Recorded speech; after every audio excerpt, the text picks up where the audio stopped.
आज की कहानी है एक भिक्षु की। भिक्षु वह होता है जो सब कुछ त्याग देता है और एक चीज को अपना लक्ष्य बना लेता है।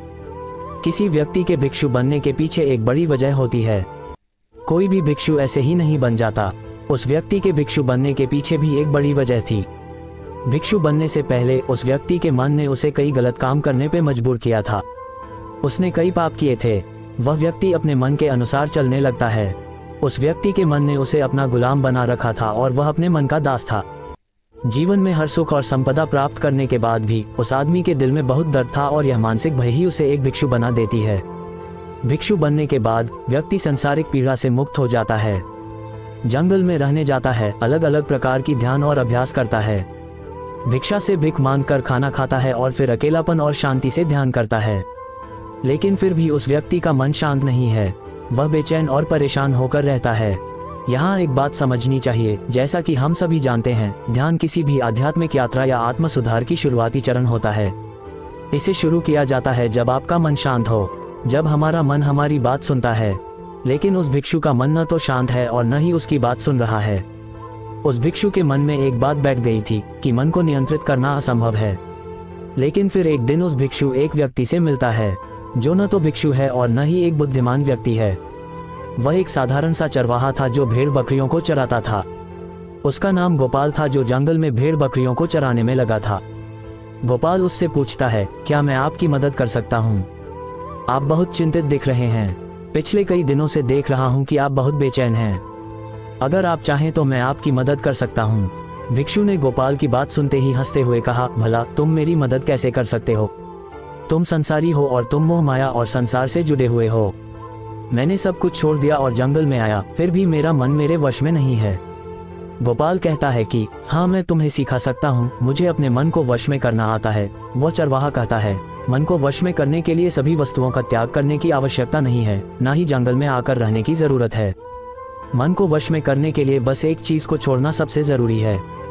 वह भिक्षु उस चरवाहे से पूछता है, वह एक चीज क्या है? चरवाहा कहता है, वह एक चीज है गलत जानकारी। आज तक हमारे भीतर जो भी जानकारी गई है उसी ने हमारे मस्तिष्क और मन का निर्माण किया है। सन्यासी उस चरवाहे से पूछता है, परंतु वह कैसे? वह चरवाहा समझाते हुए कहता है, मान लो तुमने आज तक अपने जीवन में सेब का फल ही नहीं खाया है, तुम्हें सेब के स्वाद के बारे में कुछ भी नहीं पता, तो क्या तुम्हारा मन कभी सेब खाने को कर सकता है? नहीं ना। इसीलिए हमारे मन का निर्माण जानकारी से होता है। वह सन्यासी चरवाहे की बात से प्रभावित हो जाता है और कहता है, क्या तुम मुझे थोड़ा और विस्तार में बता सकते हो इसके बारे में? गोपाल भिक्षु को बताता है कि अगर तुम अपने मन को नियंत्रित करना चाहते हो तो मेरी बातें ध्यान से सुनो। तुम अपने मन को नियंत्रित कर सकते हो जब तुम अपने मन की जड़ों को देख पाओगे। मन का निर्माण जानकारी से होता है और हमारे शरीर में जानकारी के 5 प्रवेश द्वार होते हैं। पहला, आँख। अपनी आंखों से जो कुछ भी देखते हैं, अच्छा या बुरा, वह सब हमारे मन की याददाश्त में इकट्ठा होता रहता है। दूसरा, कान। जो कुछ भी हम अपने कानों से सुनते हैं हमारे मन में वैसे ही बीज के रूप में बोया जाता है। तीसरा, जीभ। जिस भी चीज का स्वाद हम ले लेते हैं वह हमारे मन की याददाश्त में अंकित हो जाता है।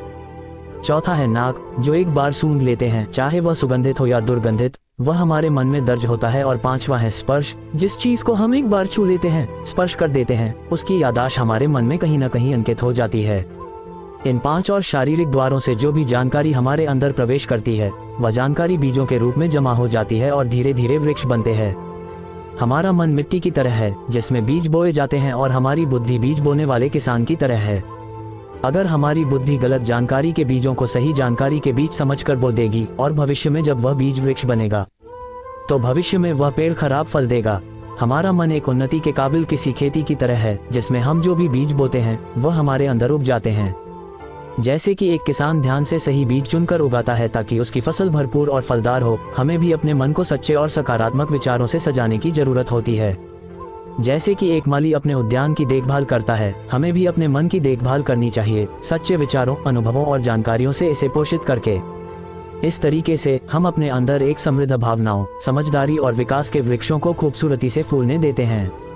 तुम्हारा मन तुम्हारे बस में इसीलिए नहीं है क्योंकि तुमने पहले से ही अपने मन में बहुत सारे गलत बीज बो रखी हैं और अब वह बीज बड़े वृक्ष बन चुके हैं। वह सन्यासी उस चरवाहे से पूछता है, अब मैं क्या करूं?